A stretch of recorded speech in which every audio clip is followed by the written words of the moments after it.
Hi, I'm Jake, 32, and last month my life blew up when I realized I wasn't excluded from my family reunion by accident. They did it on purpose. And that was just the beginning. It started with silence. The kind that hits different when it comes from your own blood. I had pulled into the parking lot of Mateo's at exactly 6:58 p.m., clutching the printout from the booking confirmation like it was a hall pass back into a version of my family that still wanted me around. Spoiler, it wasn't. No familiar cars. No Tina's silver Nissan, no Uncle Rob's ancient pickup with the tailgate dented in like a beer can. Not even Mom's minivan with the crooked, proud nurse mom bumper sticker she refuses to peel off even though Tina dropped out 2 years ago. Just silence. A few strangers walking in and out, a valet leaning against the wall scrolling his phone. That was it. I triple-checked the text. Friday. 7 p.m. Mateo's. Can't wait to see everyone. Sent by Mom. Time stamped from 2 weeks ago.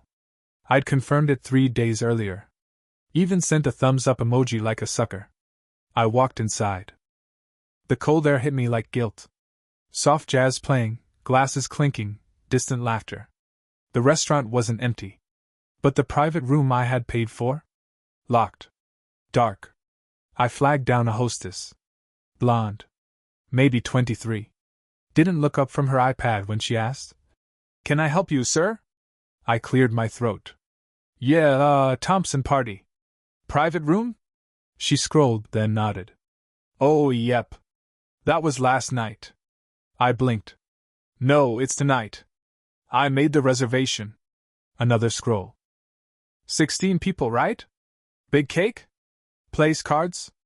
I felt my stomach drop. Yeah. She looked up at me finally, pity already forming in her eyes. Sir, they were here. Yesterday. She didn't even say it unkindly. But it hit me like a brick to the chest. I laughed. A dry, bitter, half-sob of a laugh.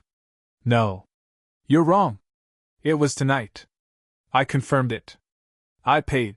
She tilted her head. You sure you're not confused? I'm not confused. I snapped. She flinched. I took a breath. Apologized. Then dialed the number I knew by heart. 2 rings. Hi, sweetie, Mom said. Her voice sugar-sweet. Everything okay? I was already walking toward the door. Where is everybody? A pause. Then that laugh. That stupid, dismissive laugh she always used when she didn't want to take blame. Oh honey, it was yesterday. We thought you weren't coming. But don't worry, we'll bring you leftovers. Leftovers. I didn't respond. Didn't yell. Didn't curse. I just hung up. And that silence? It spoke louder than I ever could. I didn't drive home. I couldn't. I just sat there, in the parking lot, engine off, hands on the wheel like I might suddenly take off if I stared hard enough into the windshield. But I didn't. I just sat in the stale air, watching my own reflection in the glass. It looked like me. But smaller. Dimmer. I opened my phone and scrolled back through the thread with Mom. Friday 7 p.m., Mateo's. Can't wait to see everyone. Let me know if you need anything. Don't be late, haha. I had confirmed it. I had paid for it. A custom menu. Vegan options for Tina. No shellfish claws for Aunt Debbie. Even a separate dessert for Uncle Glenn, who's not a cake guy. I'd booked that room 6 weeks in advance. Dropped a $500 deposit. And now? They ate. They laughed. They toasted each other. Without me. And then had the audacity to offer me leftovers. A new text came in. Tina. Bro, you seriously missed it. Classic. Don't worry, we saved you a roll. A roll.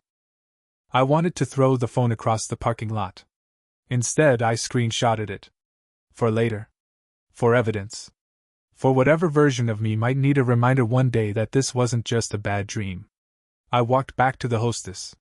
She blinked when she saw me. Back so soon? They had cake? I asked.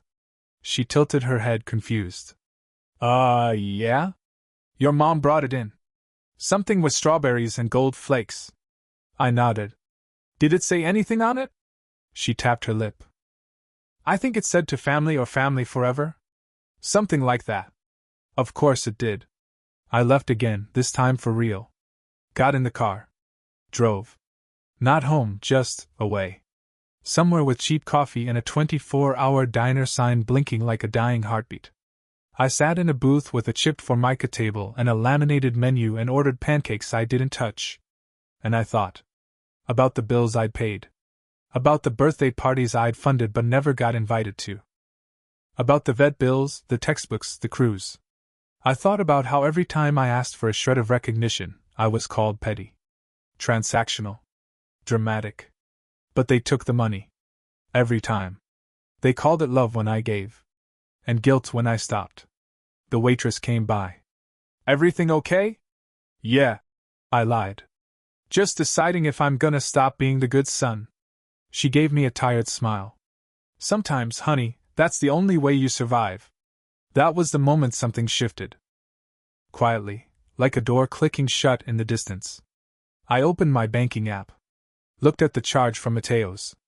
$1,740. And then I smiled. Because tomorrow, they were going to learn what it felt like when I stopped saying yes. The message I sent in the family group chat the next morning was simple. Me, let's meet at Mom's tonight. 7 p.m. I have something for you. No emojis. No explanation. No warmth. No one asked what it was? Of course they didn't. I arrived at 6:58 p.m. on the dot. That felt poetic. 2 minutes early this time. Inside, they were already gathered like it was a sitcom intervention. Tina lounged on the couch, scrolling her phone with dramatic sighs. Dad was in his recliner, beer sweating on the coaster beside him. Mom was fluffing the throw pillows with all the grace of someone about to host a hostage negotiation. She looked up and tried for a smile. Hi, honey. We weren't sure if you'd still be upset. I said nothing. Tina looked up with the most artificial empathy I've ever seen. You know we didn't do it to hurt you, she said. It was just easier for everyone to come Thursday. Most of us have lives. That last line? She said it with a straight face. Like I'd just been slumming it in the void for 32 years with no calendar. I pulled a large envelope from my coat pocket and placed it on the coffee table. Gently.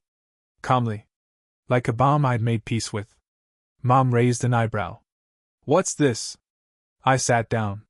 Took my time. Let the air thicken. It's a bill. Dad scoffed. A bill for what? The dinner, I said. The one you all enjoyed without me. Tina laughed. Actually laughed. You're joking. I'm not. Mom narrowed her eyes. Are you seriously trying to make us pay you back? No, I said. I'm giving you the opportunity. Because from now on, anything you want from me comes with an invoice. The silence was exquisite. Dad shifted forward. You need to drop this attitude. Son, we're family. I tilted my head. The same family that intentionally excluded me from a reunion I paid for? That family? Tina rolled her eyes. No one made you pay. You volunteered. And that, right there, that was the moment something in me snapped. But not loud. Not messy. Quiet. Surgical. I stood up. Fine. Let's talk about what no one made me do. I pointed at Tina. No one made me cover your rent for 2 years. Or your overdraft fees. Or your car repairs. Or your emergency vet bills, though it turned out your dog just had gas. I turned to Mom. No one made me pay your property tax bill when you forgot and got a lien warning. Or cover groceries when you claimed your knee was too bad to drive, but somehow fine enough for that pedicure. Dad's face darkened. Watch it.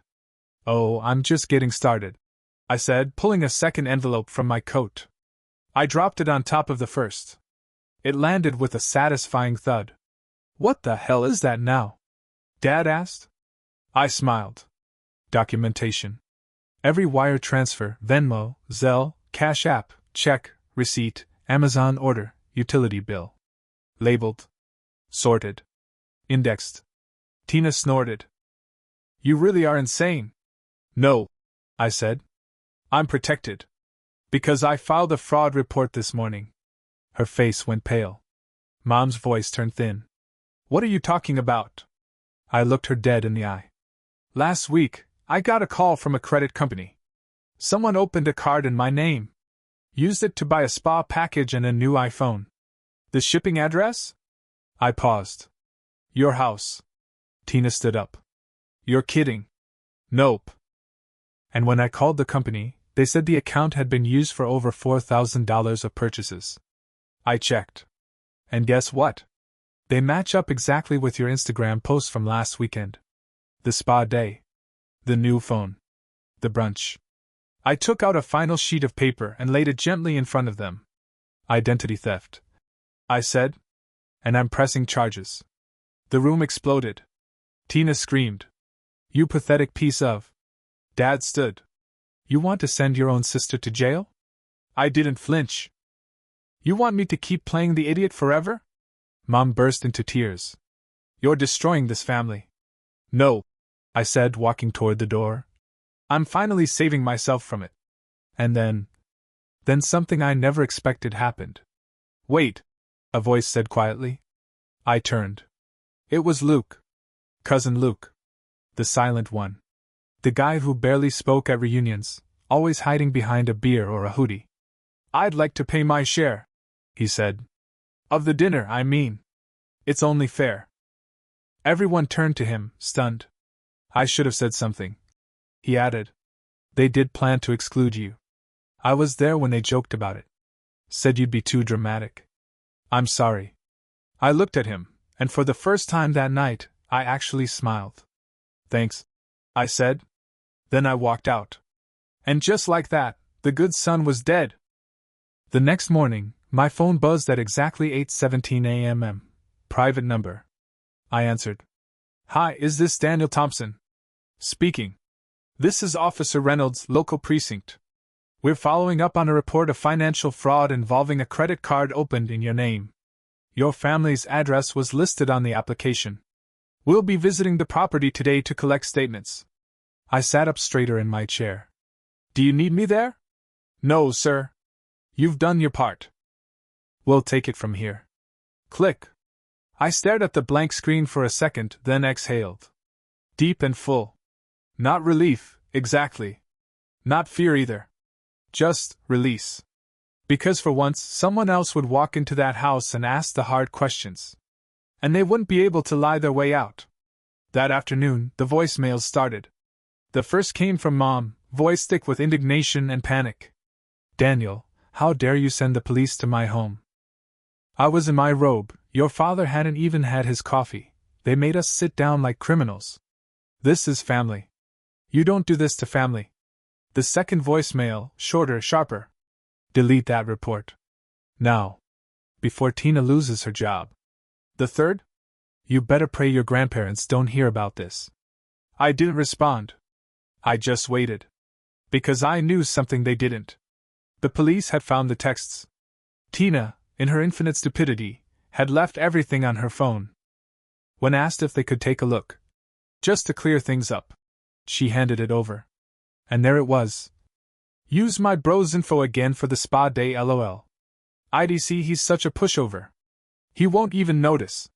Phones from his name too. He can afford it. I swear, if he ever figures this out, I'll just cry. Works every time. Premeditated. Documented. Screenshotted. She didn't even bother deleting the messages. That same evening, I got a call from a detective. We've reviewed the evidence. Between the credit account, the shipping records, and the texts, we have more than enough to proceed. Would you like to press formal charges? I hesitated. Not because I felt sorry. Not even out of guilt. But because in that moment, I knew I had all the power. I need 24 hours to think. I said. Understood. He replied. But just know, this doesn't go away. It just waits. Click. That night, my phone was a war zone. 27 missed calls. 41 texts. From Tina. I'll lose my job. I'll lose my apartment. You're ruining my life. From Mom. Please, she's your sister. This is just a mistake. We'll pay it back. From Dad. You want to destroy your own family over a misunderstanding? What happened to being a man? Grow up. Funny, I thought. No one cared when I was being drained dry. No one called when I was overdrafting to pay their bills. No one stopped Tina when she bought a $400 spa package using my name. But now that there were consequences? Suddenly I was the villain. The next morning, I called the detective. I want to pause the formal charges, for now. But I want it on record. If she ever uses my name again, if she touches anything tied to me, I want her prosecuted. No questions asked? He agreed. We'll keep it on file. Click. That afternoon, Mom called. Her voice was soft. Too soft. Sweetheart, if you really want to fix things, come by the house. Let's talk face to face. I should have said no. I didn't. I wanted to see if they'd learned anything. Spoiler, they hadn't. The second I stepped in, I knew it was a setup. Tina sat on the couch under a blanket, like she was a refugee from a war I had started. Mom had red eyes and a tissue box in her lap. Dad was sipping coffee and scowling like someone had just peed on his lawn. We just want to heal, Mom said. We? I asked. This is tearing the family apart. No, I said. Tina did that. Tina sniffled. I didn't think you'd actually go to the police. I stared at her. Who does that? Someone who's been used, mocked, and stolen from by their own family for years. Mom reached for my hand. Let's just make this go away. We'll pay it back. You don't need the police. I pulled my hand away. Funny. You didn't offer that before they showed up. Her face crumpled like paper. Dad muttered, You're not perfect either. You think this makes you some kind of hero? I looked at him with cold clarity. No. It makes me free. And then I walked out. Again. But this time?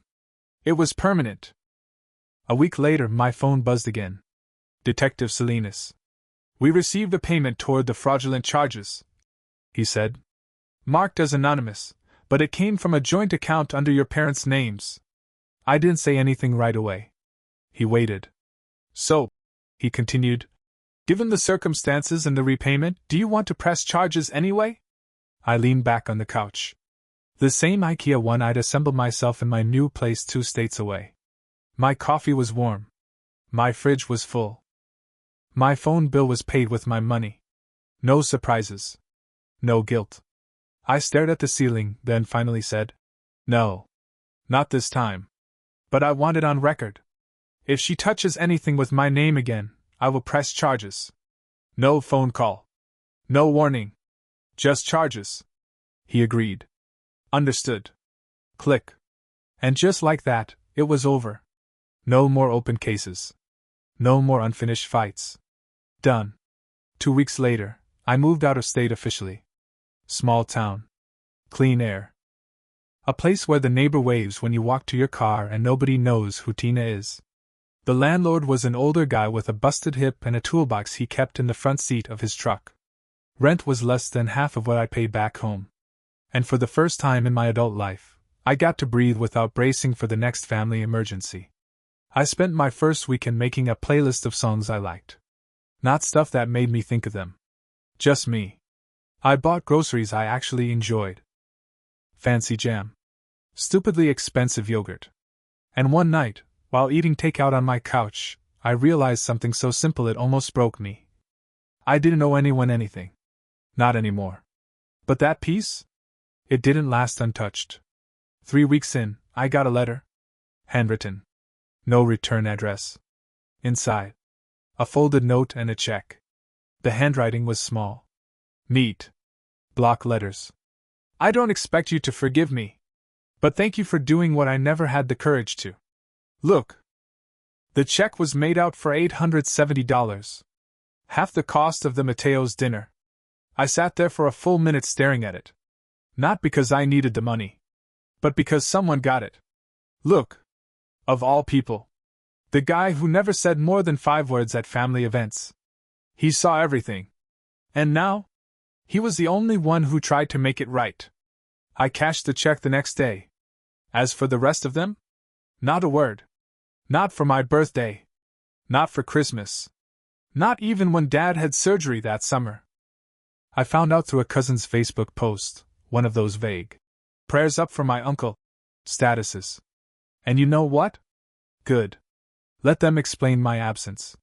Let them stumble over their stories at Easter brunch, try to justify why the guy who used to pay for the ham is suddenly missing from the table. Let them pass around my photo like I died. I didn't die. I just left. And the only funeral was theirs. It's been almost a year now. I changed my number. Closed every shared account.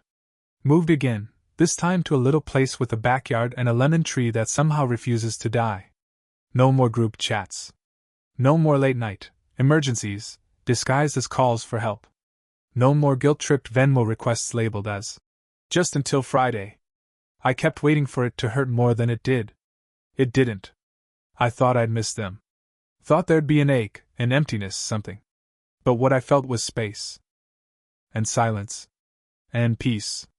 Not the numb kind. The real kind. The kind you feel when your phone buzzes and it's not a demand, it's a friend inviting you to trivia night. The kind where no one guilt-trips you for taking a weekend to yourself. The kind where your boundaries aren't seen as betrayal. I built a life from scratch. Got a new job. Started going to the gym again. Took a pottery class, because why the hell not? I even adopted a dog. His name's Marvin. He's got a crooked ear and one eye that's always half closed like he's judging everyone, and I adore him. I wake up now and don't flinch. I eat what I want. Work when I want. Sleep when I want. And if I want to splurge on something stupid, like the leather jacket I always wanted in college but couldn't afford, because Tina needed help with textbooks, I do it. And I don't feel bad. I stop asking myself if I was overreacting. Because the answer is simple. You don't owe people your destruction just because they share your DNA. And the best part? The last time someone from back home recognized me was at a gas station, of all places. A girl from high school. She blinked at me, smiled and said, "Hey, didn't you used to be Tina's brother?" I didn't hesitate. "No," I said. And then I walked away. No shame. No weight. Just the clean, quiet truth in my back pocket. Because I'm not Tina's brother anymore. I'm not the bank. I'm not the scapegoat. I'm not the invisible seat filler at family dinners I paid for but wasn't invited to. I'm me. And that's finally enough. So let them keep their group texts and their potlucks and their pastel-dressed photo ops. Let them spin the story however they want. Because I don't need to clear my name in a room I'll never walk into again. I have my peace. My dog. My freedom. And the next time someone offers me leftovers, I'll smile, thank them, and say, "No thanks. I eat first now."